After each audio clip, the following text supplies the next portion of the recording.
Hi, this is Father Bill W. here in Austin, Texas, and welcome to the podcast. We're going to be looking at two-way prayer, going into some real depths in this. I have been in recovery myself for 46 years, and at 26 years, I met a man in Oklahoma City. His name was Earl Husband, and he was the man who introduced me to the Oxford group, to the history of AA, where it came from, how it emerged. And I left his house after visiting with him for about 3 hours with a packet of information that he gave me and a number of books and pamphlets and articles. And one of the most important is the one we're going to be getting into in this episode. It's called How to Listen to God. It's by Chaplain John E. Patterson. And Patterson was a military man, an officer and he was in Akron, Ohio for a while. He knew Dr. Bob, was a member of the Oxford group, and he wrote a pamphlet in the late 1930s titled How to Listen to God. And I think it's about the best summary of what the Oxford group program was about, as well as a really good introduction to what two-way prayer is about. Now, I'm going to do the next episode on kind of a modern version of this pamphlet. I've been practicing it for 26 years, teaching people how to do it.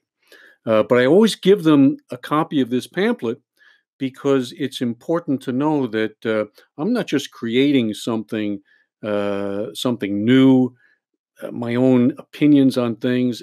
I'm trying to present material that was in the original program that Dr. Bob and the folks in Akron, Ohio were introduced to during the period from 1935 through 1939, before AA actually began. But when they were practicing somewhat of a different program. So that, studying about that program really changed my life, and my hope is that some of this information will be really helpful to you. So that's the reason for this podcast. I'd invite you to go online. You can look up AA, How to Listen to God, Oxford Group pamphlet. You'll get it, or you can go to our website, Two-Way Prayer. Look under the articles section. It's the first article that's listed under the resources, and you can get a copy of it there. It's not necessary to have it. I'm going to read the whole thing to you. And just make a few comments. So just kind of let's go back to Akron. It's the late 1930s, and you're an addict and coming into recovery, and you're going to be taught how to pray. And so here's a basic introduction. So here I'm going to start reading here. Okay. He says, these are a few simple suggestions for people who are willing to make an experiment. You can discover for yourself the most important and practical thing any human being can ever learn: how to be in touch with God. And that's really the origins of our second step, was that it was an experiment. We had failed at staying sober, but we were invited then to enter into an experiment. We didn't have to believe in God. We just had to go into the laboratory and act as if there was a God. Okay, so then they talk about, before we begin, here are a few fundamental points. So they have several points here. I'll just read them. One, God is alive. He always has been, and he always will be. God knows everything. God can do anything. God can be everywhere, all at the same time. God is invisible. We can't see God or touch God, but God is here. He is with you now. He is beside you. He surrounds you. He fills the room or the whole place where you are now. He is in you now. He is in your heart. Big Books tells us the great reality is within. That's really the place to go. We go looking for God outside of us, and I don't know that we're going to be successful. One little phrase that I coined some years back was this: you cannot be where God is not, but you can think you are. And I found that really, really helpful when my own thinking intervenes and my ego believes that it can actually exist separate from God. Carl Jung said God is reality itself, not outside of reality, not separate from reality, but reality. Uh, God cares for you very much. He is interested in you. He has a plan for your life. He has an answer for every need and problem you face. And that was an important piece of the Oxford Group program, that God has a plan for each man and woman's life. And what's necessary for us is to discover that plan. And we discover that plan through two-way prayer. Goes on, says, God will tell you all that you need to know. He will not always tell you all that you want to know. But day by day, it gets revealed to us if we enter into the practice and do the experiment. God will help you do anything that He asks you to do. And that's a really important point, that you're not going to be led to do something that is beyond you with God's help. That's the reality. Anyone can be in touch with God anywhere and at any time, if the conditions are obeyed. Goes on to say, these are the conditions: to be quiet and still, to listen, to be honest about every thought that comes, to test the thoughts, to be sure that they come from God, to obey. So, with these basic elements as the background, the pamphlet says, here are specific suggestions on how to listen to God. Number one, take time. Find some place and time where you can be alone, quiet, and undisturbed. Most people have found that the early morning is the best time. Have with you some paper and pen or pencil. So the first part of the experiment is to get up earlier than normal and to go to a place where you can be by yourself and be prepared to engage in conscious contact with God, pen and paper in hand. Second rule or guidance piece is relax. Sit in a comfortable position. Consciously relax all your muscles. Be loose. There is no hurry. There needs to be no strain during these minutes. God cannot get through to us if we are tense and anxious about later responsibilities. Number three, tune in. Open your heart to God, either silently or aloud. Just say to God in a natural way that you would like to find His plan for your life. You want His answer to the problem or situation that you are facing just now. Be definite and specific in your request. When we get into the next episode, I think this is really step 10. I take my inventory. I look at myself. I see if there's a disturbance going on inside of me. And if there is, I turn to God, asking His help very specifically with that problem. Number 4, listen. Just be still, quiet, relaxed, and open. Let your mind go loose. Let God do the talking. Thoughts, ideas, and impressions will begin to come into your mind and heart. Be alert and aware and open to every one. Number 5, write. Here is the important key to the whole process. Write down everything that comes into your mind, and then in bold print, everything. Writing is simply a means of recording so that you can remember later. Don't sort out or edit your thoughts at this point. Don't say to yourself, this thought isn't important. This is just an ordinary thought. This can't be guidance. This isn't nice. This can't be from God. This is just me thinking, etc. Write down everything that passes through your mind. Names of people, things to do, things to say, things that are wrong and need to be made right. Write down everything. Good thoughts, bad thoughts, comfortable thoughts, uncomfortable thoughts, holy thoughts, unholy thoughts, sensible thoughts, crazy thoughts. Be honest. Write down everything. A thought comes quickly and it escapes even more quickly unless it is captured and put down. So the guidance there that they're talking about in terms of directions is very, very specific.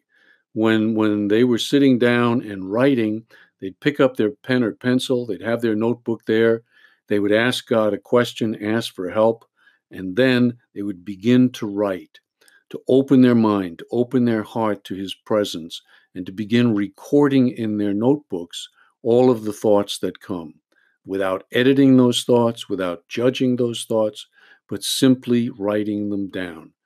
And that's people can sit there sometimes when I'm teaching this process, and they'll be sitting there for five. Well, I'm not getting anything, but the truth is you can't sit there for 5 minutes and not get anything.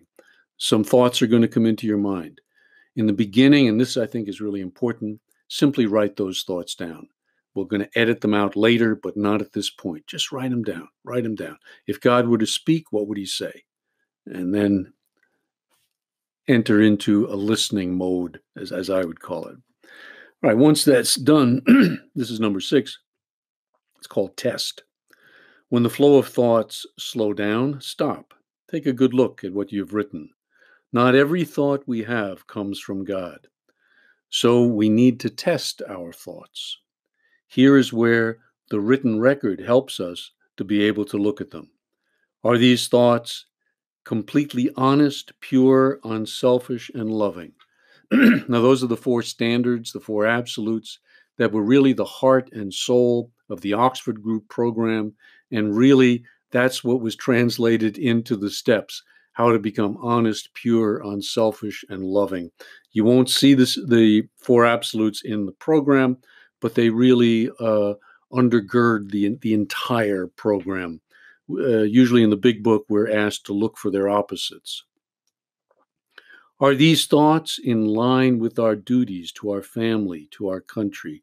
Are these thoughts in line with our understanding of the teachings, found in our spiritual literature?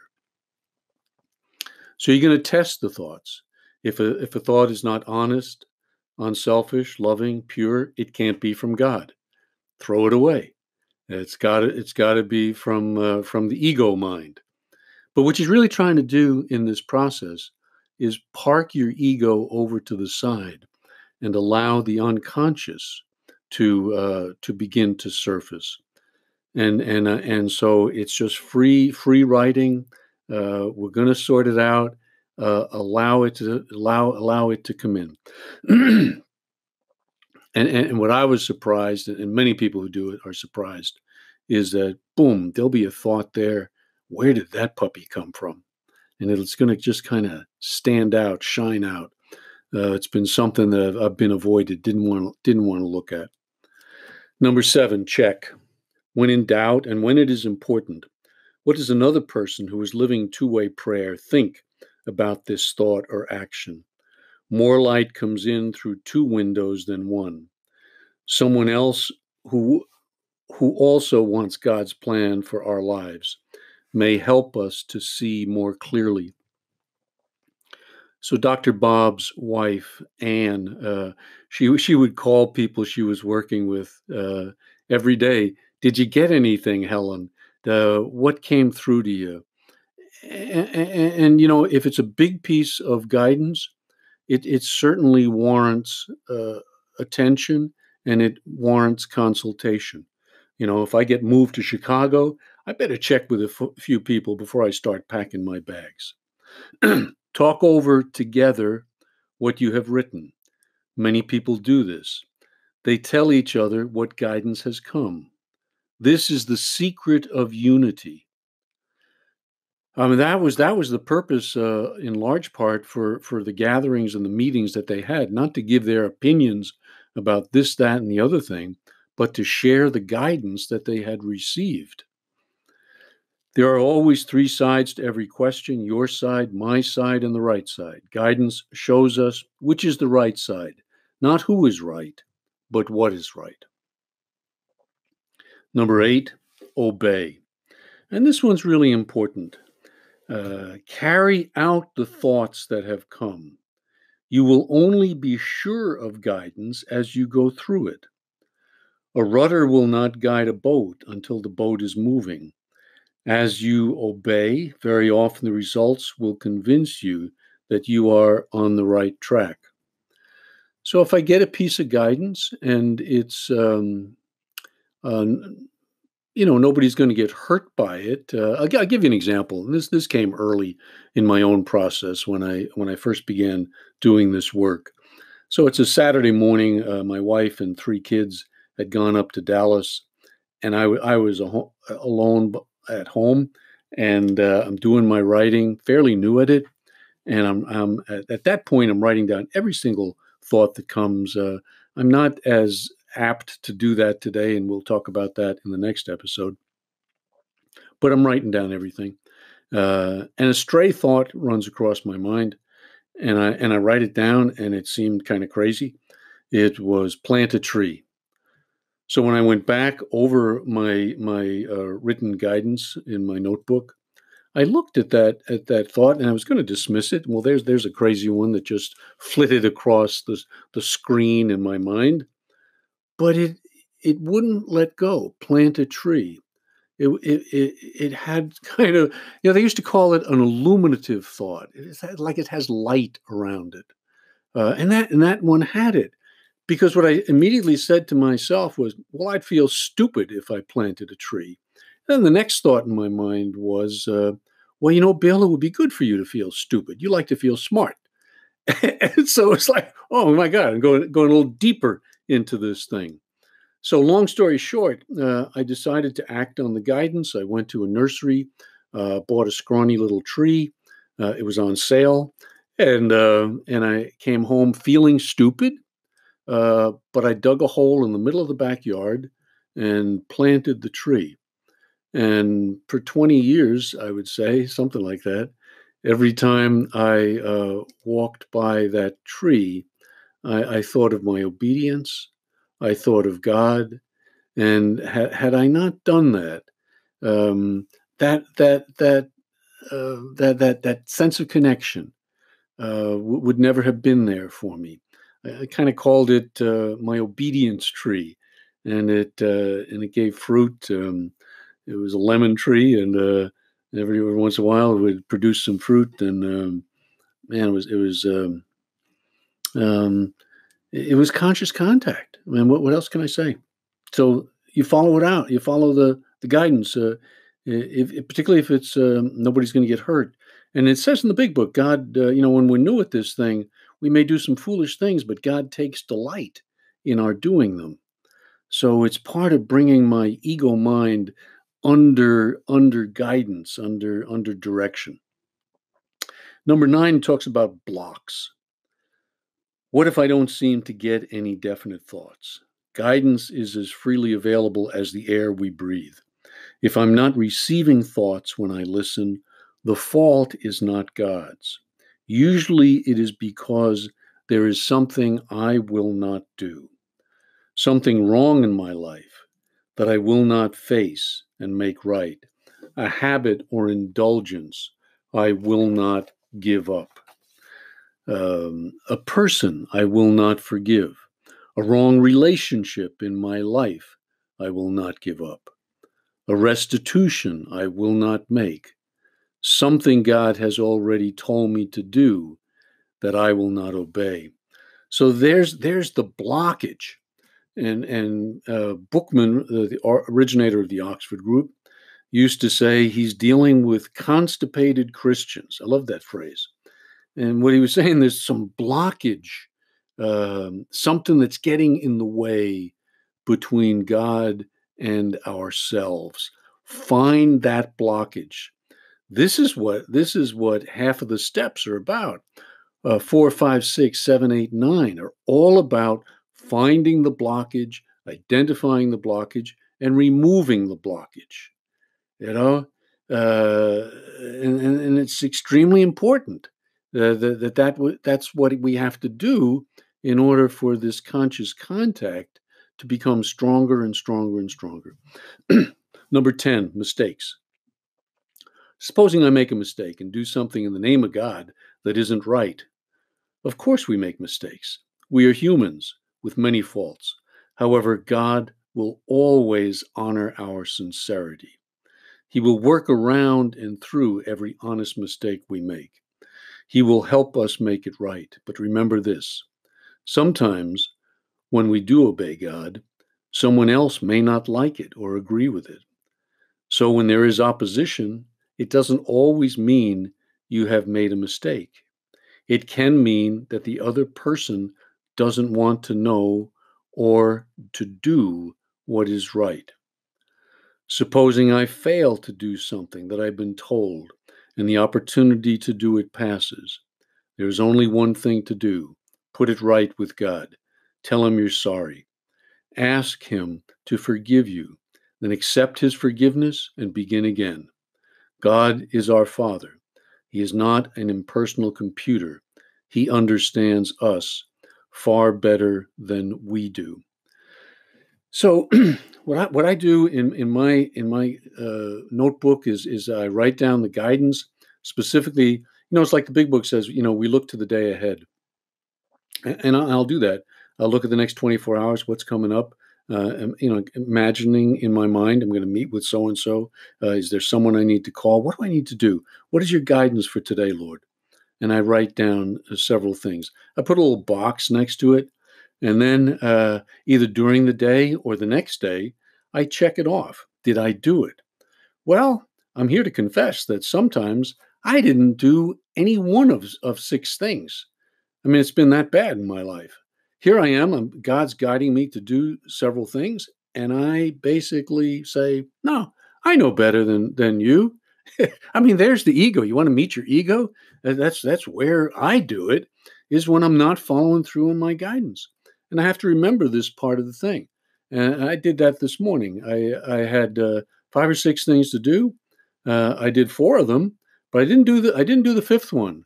And there was no reason that I shouldn't have done the 5th one. So I did exactly what is here. I apologized, and that became the number one thing to do for today. And actually, I've already gotten it done.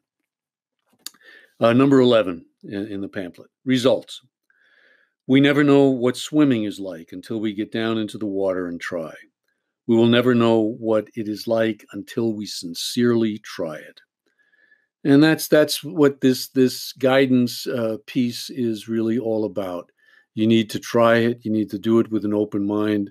I'm pretty convinced that if someone does it for 30 days and integrates it into their prayer life, they're going to stay with it for the rest of their lives. Every person who has tried this honestly finds a wisdom not their own, comes into their mind, and that a power greater than human power begins to operate in their lives. It is an endless adventure. So I tell people, why are you reading somebody else's meditation book? Maybe from Richard Rohr, maybe the 24-Hour Day book, maybe One Day at a Time. It's all good stuff, but it's not your stuff. It's not my stuff. And that's who I need to be listening to, and that's what brings faith alive. There is a way of life. It continues for everyone everywhere. Anyone can be in touch with the living God, anywhere, anytime, if we fulfill his conditions. Then there's a quote, when man listens, God speaks. When man obeys, God acts. This is the law of prayer. So what I think is being described here is a rhythm. It's steps 10, 11, and 12. They're not just maintenance in the sense of getting my oil changed every 5,000 miles or whatever it may be. No, this is where I live the reality of a God-guided life, which is what the whole program is really leading towards. It goes on to say, this is the law of prayer. God's plan for this world goes forward through the lives of ordinary people who are willing to be governed by Him. The alcoholics came into the program wanting sobriety. They were defeated. They entered into the experiment in step 2. They turned their life over to God in what became step 3. Then they were encouraged to clean up their act, begin listening to God right away. It wasn't something that you did just at the end after you'd been through all of the steps. You listened for God's guidance from the very beginning, and then you act on it. It wasn't that God was. They weren't great believers that everyone has to stop drinking, stop smoking, stop messing around. It wasn't that they had laws and rules and regulations. Their thing came from, you listen for God's voice in your life. You see what it is that God is asking you to change. You see in your life who it is He's asking you to help. It brings the program to life. One of the things that really amazed me was the statement, and this I found in an AA literature book, Dr. Bob and the Good Old Timers. And it said that the originators of the program, the pioneers, actually believed that their morning meditation and their guidance was far more important to them in staying sober than was going to meetings. That just blew my mind. This thing that has become kind of an addendum, an add-on, was really the heart and the soul of the transformation process. And my belief and my energies are helping to get this information out to people, because I think we're losing a lot of this emphasis on prayer and meditation, and people struggle with it. And I understand that. The church has done a lousy job of helping people to come to this. And that's really what the Oxford group was all about. And I think that's the reason that recovery rates in the early days were far, far better than some of the ones that we're seeing today. So I hope you'll get a copy of the pamphlet. Wally P. has it on his website on Back to Basics. You can get it there. Again, you can get it on the internet. Silkworth.net has it. It's readily available, and we've got it on our website as well, twowayprayer.org, under resources and then under the articles. So I hope this has encouraged you to take a dive into the pool and get up earlier in the morning and get your little notebook ready and start listening to God. Start finding out what His will is for you in your life, because He has a plan for it, and you're not going to probably know what that is until you start writing it down. Okay, thank you so much for listening. God bless. Keep coming back.